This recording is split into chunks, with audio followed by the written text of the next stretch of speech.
Oh, ladies, gentlemen, gamers, and fellow scary movie enjoyers. Welcome back. So, this is going to be a little bit of a weird video, and there's a couple of reasons for this, but to kind of drag the proverbial cat out of the bag here, we are going to be talking about Smile 2 Spooky Month! Yay! Now, for those of you who have an eye for detail, or for those of you who are avid enjoyers of my channel, you will already know I already posted a video called So I Watched Smile 2. The big question is, what are we doing here? Well, first of all, I was extremely tired when I made that. Although I still stand by it, we are here to discuss spoilers! Yippee! So on the comment section of that video, there was a comment by someone I know. But regardless if it was someone I know or not, I really feel like it's a big disservice talking about Smile 2 if you can't really talk about what happened in the movie. You can't talk about spoilers because part of it is for, and the way I do my reviews is part of it is for people who haven't seen it, but maybe it's also for people who have seen it. I really don't know who consumes my videos, but either way, this is where moving forward, I kind of have an idea of how I'm going to do these things. If it's a movie like Smile 2, I'm not saying I'll do this for every single thing I review. Maybe, maybe not. It really depends how lazy I am. But especially if it's requested, if the people want it, I'm here to provide. I'm here to squat and produce. So we're basically be talking about spoilers here, but going over in the future, I might put it at the end of other videos. I really don't know. But regardless, for this time, we're going to do it in a separate video here, and we're actually going to be talking about Smile 2. So, one of the big things that I said in the review was that a lot of the things felt forced. So, obviously, forewarning, huge spoilers ahead. That's basically what we're going to be talking about. We're going to be talking about the whole film. A little bit of a discussion about what actually happened. So, and what I liked, what I didn't, more in depth. But essentially speaking, this is where Smile 2 is different from Smile 1 in the sense that they push the demon a lot more. So Sky, the main character, right? She goes through all this shit. And the big reveal at the end that I really couldn't talk about in the other video is that almost everything in the film gets called into question for the pure fact that, as we saw in the first movie, the monster demon smile thing basically messes with your reality. Now, throughout the whole film, we see Sky interacting with her mom, Sky interacting with her best friend Gemma, Sky interacting with the assistant, I forgot his name, I think his name is Joshua, Sky interacting with this weird, thickly Asian dude that then ends up in in her apartment naked, chasing her down. And all of these things, especially in the apartment with the big scene where it was not only the Asian dude, but it was basically a whole entourage of people, like 20 plus people just straight up smiling at her. And obviously they're not real, and we know that. But there's even interactions that get called into question, especially with Gemma, because by the end of the film, when Sky is driving to a doctor she meets who can essentially help her, try and kill the demon by putting her in a state of induced death and then resuscitating her, because obviously you need to die for the demon to spread. But if you die and there's no one there, the thought is it dies off. But regardless, we find out that Gemma was never there. And then we find out very much at the end, where, again, as the viewer, we don't know if this is true or not, but we're assuming at the very end everything is true from what we see. At the end, basically everyone's there, right? Darius, her manager, her mom, her friends, everyone's there at her final concert where the Smile Demon actually takes her over. And everything leading up to that is, for a big majority, basically fake, and it was done masterfully, right? Like, there was a way bigger, like, oh shit moment in the second one than there was in the first one, abso-fucking-lutely. But the sad part is, the parts that are scary, right, the parts that you go to be scared for, I feel don't land as hard because, again, you're either used to it from the first film like I was, either two, it's because I was seeing it in a movie theater with other people there, and there was literally a guy sleeping in the back of me, right behind me. I heard snoring. I was like, oh wow, I guess this movie really isn't scaring him. But or it's just the fact that, again, I'm used to it. It's in the movies, or they kind of push it a little too hard. Maybe it just wasn't done well. But regardless, the big aha moment is good, but that doesn't take away from the horror, or it doesn't add to the horror aspect. Rather, it's really weird. But the big like oh shit moment is like her mom's alive, all these people are there, Gemma, wasn't there the whole time. It's like, wow, this monster was really fucking with her.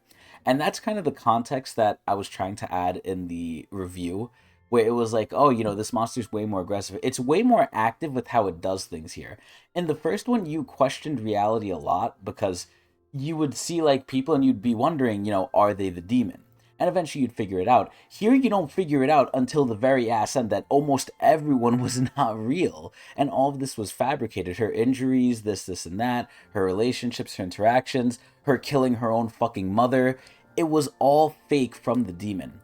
Now, the biggest thing is, I mentioned, are they going to make a Smile 3? And obviously, I tried to leave it ambiguous in the video. I tried not to spoil it. But the ending here is that, we know the demon needs to spread from infecting a host and causing them to brutally kill themselves in front of a person. But here's where it's left very ambiguous, right? So the first thing that's ambiguous is what was real, what was not. We know Gemma wasn't real. We know the mom's dying wasn't real, but how much of the interactions with the mom weren't real? Because at a certain point, we see the mom interact with Sky's best friend Gemma, who was never there. Now, the interaction we saw, and they were smart about it, the interaction we saw was just Gemma saying hi to the mom, and then we didn't even see if the mom said hi back because it just immediately cut away. So we don't know if the mom just didn't see her there and that was just us for the viewer, or if the mom was fake right there too. We basically don't know how much reality the demon can control of what you see. Obviously going through the victim's perspective, this one being Sky. But at the end of the movie, we also don't know what the demon is fully capable of and how it travels, right? We know it travels to a new host from killing, but what if there's multiple people? Sky kills herself in front of a stadium of people very brutally, right? And in a way, like my friend said, which I think I mentioned in the previous review, we didn't really get any sort of advancement aside from knowing, wow, the demon can really fuck with you a lot more. At the end of the film, Sky kills herself in front of the stadium of people, everyone's watching, and the big question we have now is everyone infected, right? All the people watching, are they watching on live stream? Can they get infected? Are all the people in the stadium infected? Or is it just one person, whoever the demon picks out, who it thinks has the most trauma because that's what it's attracted to? Who knows, right? And it's very, very ambiguous because if they make a Smile 3, I could fully see them going in the direction of, now this is a pandemic, now everyone's fucking infected, and basically we're fucked, because once it reaches this level where this many people are infected, and they don't know about it initially, people are going to start dropping and killing themselves left and right, and it's basically over. The third film is basically going to be like a ragtag group trying to maybe find a way to kill it, but I don't think they can because it's just so powerful now. It's actually crazy. However, this is where they could do it in other ways too. They might do a prequel, they could do whatever they want. But regardless, there's a lot of ambiguity because we don't know if it spreads this way. We don't know a lot of these things. And I like it as a good thing. I take it as a good thing. It's really nice. Again, the first movie was a lot more grounded. The second movie pushed a lot more things. And I really just think that that stupid scene with the 20 plus people chasing her in her apartment, some of them just weren't smiling and didn't look as creepy. Well, not that they weren't smiling, they were smiling, but they just didn't look that creepy to me. And they stayed on screen for way too long. One of the creepiest things with them smiling is, number one, it looks weird, and number two, it's kind of quick. And obviously, number three, you don't know if it's really them or not. Because the demon likes to pretend to be people. And another person it pretended to be was the doctor who was allegedly saving her. Where almost everything she went through in the days coming up to her death just wasn't real. And it makes you think, because we know that the person receives like kind of lucid reality, right? Where they're doing things and they don't even realize what they're doing. And they really push this again with the end of the film being like, oh shit, a lot of what Sky was doing. Because again, we see it from her perspective. We basically saw her in the delusion. So again, that was masterfully done.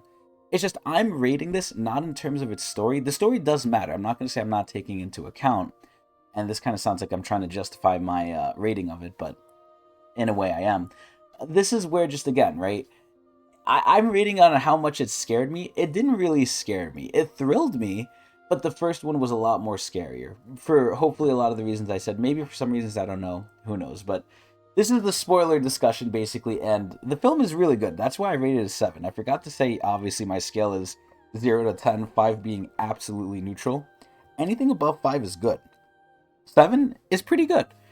I really want to see Terrifier 3 and see how that compares, because I chose this over Terrifier 3, but overall, that's basically going to be the spoiler discussion. And one more thing I'd like to add, because as I do this, I think of more things. No script, by the way, fully off the cuff. A lot of things in the film kind of make me think that there's two things going on. Number one, there was a lot of hints dropped where hindsight's 2020, right?